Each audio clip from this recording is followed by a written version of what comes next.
Now, this is not something that you see all day. Or I haven't seen one of these, and I did not know what a DeSoto was. So here is a beautiful example of that. So I happened, actually there are two of them. So, but I happened to run into the person who owns this one. Her name is Laura, absolutely wonderful lady. So she's going to tell about this vehicle. I forgot to ask what is this one, but she's going to tell all about this car, and very, very unusual. So I'm going to show the inside of it, and she gave me full permission to get in. So the front seat also looks like the back seat, but that's the way it came.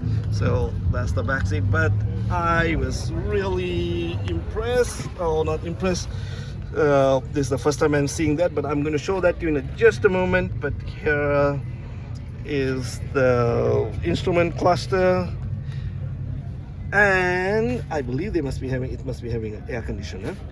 But what I really want to show it to you, that's the gear selection: reverse, neutral, drive, low gears 1 and 2, no parking.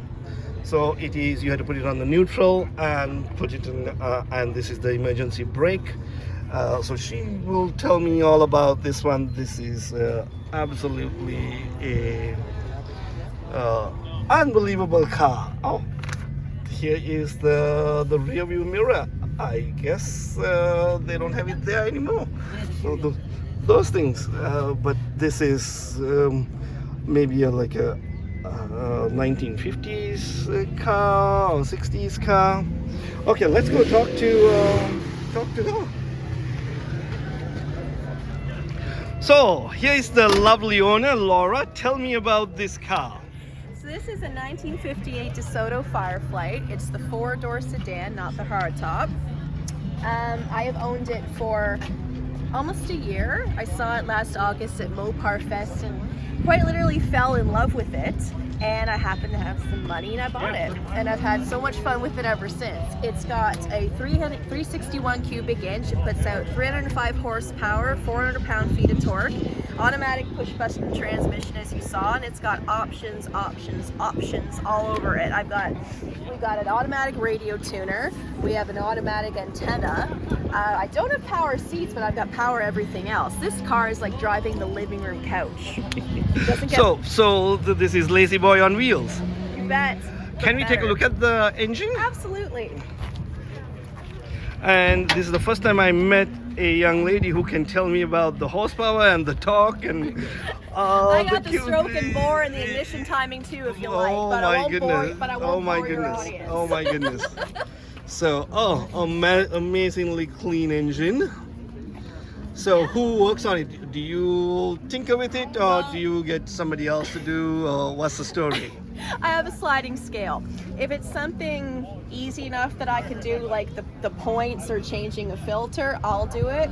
If it's a bit messy, but it's a bit heavy and I really don't want to do it, I outsource it to a friend or my husband. Okay.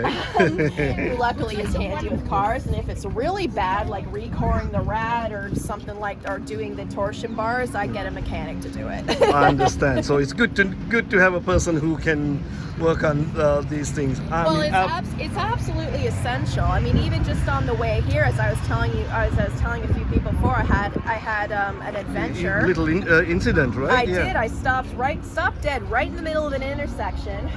Luckily, some two-fisted fellas were able to help me push it off the road because it's 4,200 pounds. And it turned out to just be the ignition points, and that's why you keep a screwdriver in your trunk at all times. Amazing chrome. Thank you, and it's original. So, if say that I want to buy this car. Oh my! Just, Not off me, you won't. I know. But what kind of what are we talking about? Something like that. Oh, I want to go buy one of these. What are we looking at? Well, you're looking at you're going to be looking at condition, because there are a lot of cars out there that look really great, but they're Franken cars underneath. So if you want something that's, you know, Barrett Jackson worthy, numbers matching, original everything kind of thing, those are really hard to find, and you better have money and you better have time. They usually only go at auctions.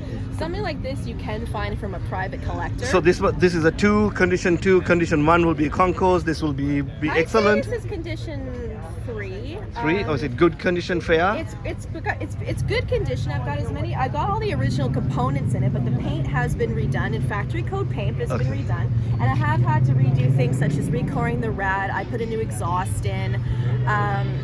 I've had to put new hoses and wires, just new air filter, things like that. But I've kept and of course radial tires. As anybody knows, bias ply tires are not what it's all about. You're all over the road. But everything else is pretty original. It's not in wonderful condition, but it's not really restored. It's just kind of cared for. So I'd say this was condition 3, maybe 2. I don't know. But yeah, she rides as she stands mostly. So my question was, if I'm looking to buy one of these? Like price point? Yeah. It's in the tens of thousands. Oh, okay. Good to know. Good to know. Yes. Okay. So, just wondering. Not that I want, you know. Well, I mean, you've got that lovely Porsche. I can't see why you'd want anything else. But well, no. I'm in the hunt for a Mustang, 1969 Mustang. Well, okay. So that's a different story. That is. Absolutely beautiful car, Laura. I'm so glad that I ran into you. I'm glad I ran into you too. I have never seen a car like this. I'm so glad. Never heard of this. See them very often. So absolutely a beautiful car. Thank you. Thank you for talking to me.